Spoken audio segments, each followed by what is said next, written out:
Last কত minute আগে আপনি হোয়াটসঅ্যাপ চেক করেছেন, টেলিগ্রাম চেক করেছেন, মেসেঞ্জার চেক করেছেন আর ফেসবুকে ঢুকেছেন? লাস্ট কত মিনিট আগে বলেন, অনেস্টলি বলেন। 10 মিনিট, আধা ঘন্টা, 1 ঘন্টা, বা এই ওয়াজে আসার আগেও, বা এখনও অনেকে হয়তো ঢুকে বসে আছেন, এই তো। তরুণদেরকে বলছি, শেষ কবে, লাস্ট কবে কোরআন খুলে দেখেছিলেন? এই প্রশ্নের উত্তর আপনারাই বের করবেন লাস্ট রমজানে।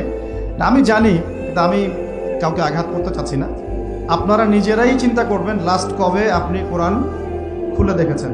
এই অবস্থা যদি এই জাতির হয়, এবার শক্ত কথাটা শুনেন, এই অবস্থা যদি এই তরুণ প্রজন্মের হয়, আল্লাহর কসম করে বলতেছে, আল্লাহর কসম, আমরা আল্লাহকে চিনি, এই প্রজন্মের হাতে আল্লাহ পাক বাইতুল মুকাদ্দাসের বিজয় দিবেন না।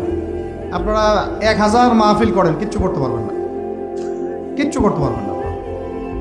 এই যদি হয় হালত, এই যদি হয় সুরত আমাদের ইয়াং জেনারেশনের, যে এই 10 মিনিট আগে আপনি ফেসবুক খুলেছেন, কিন্তু লাস্ট রমজানে কোরআন খুলেছিলেন, 5 মাস আগে খুলেছেন, মায়ের ইন্তেকালের দিন খুলেছেন, বাবার 40-এর দিন খুলেছেন, বা 7 দিন হয়ে গেছে কোরআন খুলছেন আর খোলেন না, দেখেন না। এই অবস্থা যদি হয়, কোরআন থেকে যদি মানুষের অবস্থা এত দূরে হয়, এই জাতির হাতে আল্লাহ পাক কোশ্চিনকালের বিজয় দিবে না। আমরা আল্লাহকে চিনি, আল্লাহ পাক বিজয়ের শর্ত দিয়ে দিয়েছেন, আল্লাহ পাক বিজয় দিবেন এটা বলে দিয়েছেন, কিন্তু বিজয়ের শর্ত দিয়েছেন। আল্লাহ পাক একটা সূরাতে বলছেন, বা'দা আউযু বিল্লাহি মিনাশ শাইতানির রাজিম, ওয়ালা তাহিনু, তোমরা হীনবল হয়ো না। কাদেরকে বলছেন? আমাদেরকে বলছেন, তোমরা হীনবল হয়ো না। হীনবল বুঝেন, মানে দুর্বল হয়ো না। ওয়ালা তাহজানু, দুশ্চিন্তা করো না, টেনশন করো না, উদ্বিগ্ন হয়ো না। ওয়া আনতুমুল আ'লাউনা, তোমরাই বিজয়ী হবে। তোমরাই কি হবে? ইন কুনতুম মুমিনিন, যদি প্রকৃত মুমিন হও তবেই। আল্লাহ কে বলছেন? আমাদের সৃষ্টিকর্তা, আমাদের পালনকর্তা, আমাদের রিজিক দাতা, আমাদের বিধানদাতা, এই মহাবিশ্বের স্রষ্টা। পুরো মহাবিশ্ব আল্লাহ পাকের আইনে চলে, পৃথিবী বাদ দিয়ে। বলেন পৃথিবী বাদ দিয়ে কেমন করে? দুনিয়াতে মানুষ আল্লাহ পাকের বিধান মানে না, পুরো মহাবিশ্ব মানে। এই দুনিয়াতে পুরো মহাবিশ্বের কোটি কোটি গ্যালাক্সি, গ্রহ, নক্ষত্র, তারা, প্রত্যেকটা জায়গায়, মানে এমনকি একটা গাছের পাতাও আল্লাহ পাকের হুকুম ছাড়া, তাসবিহ ছাড়া চলে না। শুধু মানুষ হতভাগা একটা প্রাণী, যে আল্লাহর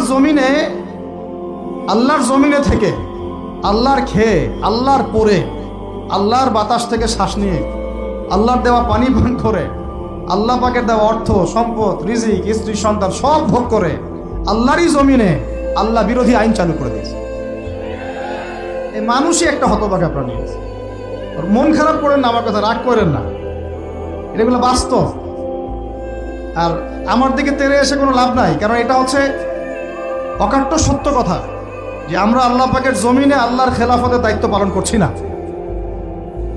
আমরা আল্লাহ পাকের জমিনে আল্লাহর নিয়ামতগুলো ভোগ করে আল্লাহ বিরোধী অপশক্তির স্বার্থ রক্ষা করছে।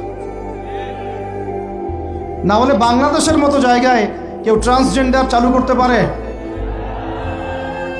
একটা 90% মুসলিমের দেশে কেউ সুদভিত্তিক ব্যাংকিং সিস্টেম চালু করতে পারে, মদের বার চালু করতে পারে, জেনার লাইসেন্স দিতে পারে, পতিতালয় লাইসেন্স প্রাপ্ত হয়,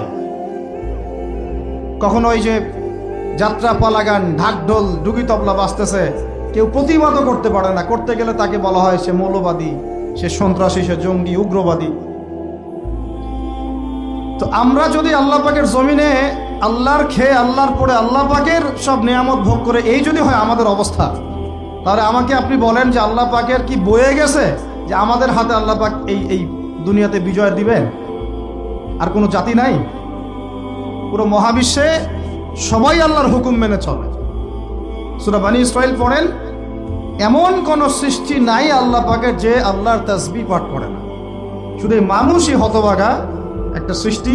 আমরা, আল্লাহ মাফ করেন আমাদেরকে, নামাজও পড়ে না। কি করে না? 5বার দিনে বলা হচ্ছে হাইয়া আলাস সালাহ, হাইয়া আলাল ফালাহ, সাফল্যের জন্য আসো, সালাতের জন্য আসো, কল্যাণের জন্য আসো। কানে ঢুকে না, যায় না নামাজ পড়তে। কোরআন, ওই যে বললাম, বাসায়, সবার বাসায় কোরআন আছে। এমন কোনো ব্যক্তি আছেন আপনারা যে আপনাদের বাসায় কোরআন নাই? প্রত্যেকের বাসায় আছে, এমনকি আপনার ফোনের মধ্যে ওই অ্যাপসে আছে। খুলে দেখার সময় নাই। সময় কোথায়, মানে এত ব্যস্ত, সকাল থেকে রাত পর্যন্ত এতই ব্যস্ত মানুষ হতভাগা, কোরআন খুলে দেখার সময় নাই। আবার বলে, এসব কথা বললে আবার বলবে যে আমরা কি ইসলাম কম বুঝি? আপনারাই ইসলাম বোঝেন, আমরা বুঝি না? আপনারাই মুসলমান, আমরা মুসলমান না? এগুলো বল।